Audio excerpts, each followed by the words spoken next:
ஆயுட்காலம் 20லேருந்து 25 தான் வருஷம். இதில் டேட்டா வந்து நம்ம மாட்டி விட்டு நேற்று தான் ஒரு 10:30 மணி வரைக்கும் இன்டர்வியூ விட்டாங்க.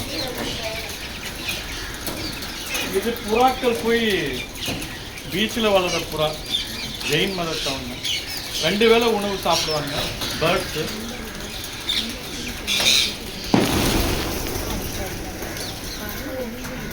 பார்த்தீங்களா, இது நாய்ஸ் பொல்யூஷன் ஆகாது. இவங்களுக்கு 4G 5Gயால் இறந்து போகிறது இல்லை. 4G 5Gயால் இறந்து போகிறது நாம தான். ஏன்னா தீபாவளி ஃபெசிலிட்டி சென்டர் யாருக்கு 50% டிஸ்கவுண்ட் தராங்க.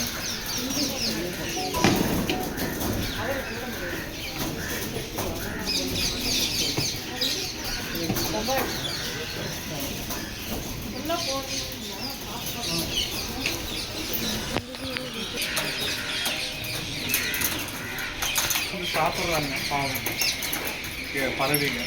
இது ஆஃப் சீசன் தான். சீசனுக்கு வாங்க, ரொம்ப அருமையாக இருக்கும்.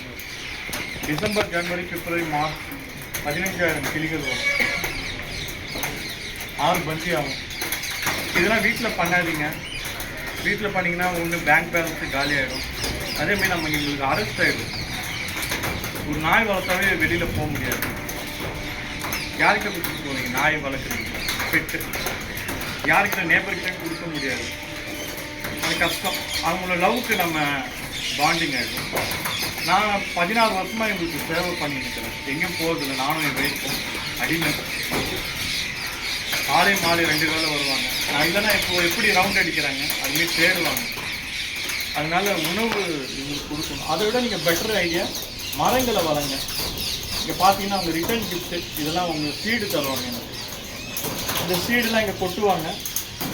புதுப்பின பாட்டு ஆட்டோமேட்டிக்காக க்ரோ ஆகும். இதெல்லாம் தண்ணி கூட ஊற்ற தேவை. நான் ஒரு 2000 மரம் நட்டு வந்திருக்கேன். அதுமாரி நீங்கள் இது பண்ணுறத விட பெஸ்ட்டு வே மரங்களை நடுங்க. சம்மருக்கு உங்களுக்கு தண்ணி வைங்க. ஏன்னா நம்ம எத்தனை விதமான தண்ணி சாப்பிட்றோம், எத்தனை விதமான ஃபுட்டு சாப்பிட்றோம். நைட்டு போய் ஆனால் இவங்களுக்கு நம்ம என்ன தரோம்?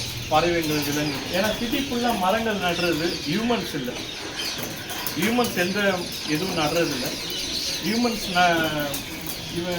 பறவைகள்லாம் நட்டுறது, விலங்குகள், பறவைகள். இதெல்லாம் யாருமா நட்டிருப்பாங்க? இல்லை, பறவைகள் பொது ஸ்பேரோவும் இருக்குது. ஈகிள் 2:30 மணிக்கு வருவான். காத்தால 10:30 மணிக்கு கோட்ஸ் வரும். 150 கோட்ஸு, 50 கேட்ஸ் இருக்குது. 50 கேட்ஸில் ஒரு 4 கேட்ஸ் செலிப்ரிட்டிஸ். பிரேம் சார்து, ரிக் சார்து, சூர்யா, அவங்க கேட்ஸ்லாம் இங்கே தான் இருக்குது. என் வீட்டில் வாழும். அவங்களாம் முடியலன்னு இங்கே கூப்பிட்டு போயிருக்காங்க. நான் தான் வளர்த்துனுக்கிறேன். அந்த மாதிரி ஆமாம் 50 டாக்ஸ், ஸ்ட்ரே டாக்ஸ்க்கு ஃபுட்டு வாங்கி தரேன். என்னால் முடிஞ்சது. நான் என்ஜிஓலாம் இல்லை. என்னோட 80% ஆஃப் இன்கம் நான் டொனேட் பண்ணிடுறேன். 20% நானும் என் வைஃபும் நாங்கள் வச்சுக்கிறோம். ஆடம்பரத்தை கம்மி பண்ணி இவங்க ஃபுட் ஷார்ட்டேஜை நாங்கள் கிளியர் பண்ணுறோம். ஏன்னா இங்கே 10,000 மரம் கிட்ட எடுத்துட்டாங்க. அதானி பிரிட்ஜு கட்டுறாரு. இங்கே பார்த்தீங்கன்னா தெரியும். இங்கே 10,000 மரம் இருக்குது. இந்த ஏரியாவில் மட்டும் 10,000 மரம் எடுத்துருக்காங்க. அதானி அவர் கண்டெய்னர் போன்னு பிரிட்ஜு கட்டிருக்கிறாரு. Not for public use, for own use. Adani Mundra port, Adani port, harbour பூவை மாதிரியே விற்றுட்டாங்கன்னு நினைக்கிறேன். அது விற்காதுன்னா விற்காதுன்னு நம்ம எல்லாம் அரசியல்வாதி பொண்ணு அப்படின்னு ஒட்டி பார்க்குறீங்க. கொள்ளடிக்கிறாங்க. நான் என்ன பண்ணுறது? பாருங்க, என்ஜாய் பண்ணுங்க. என்ன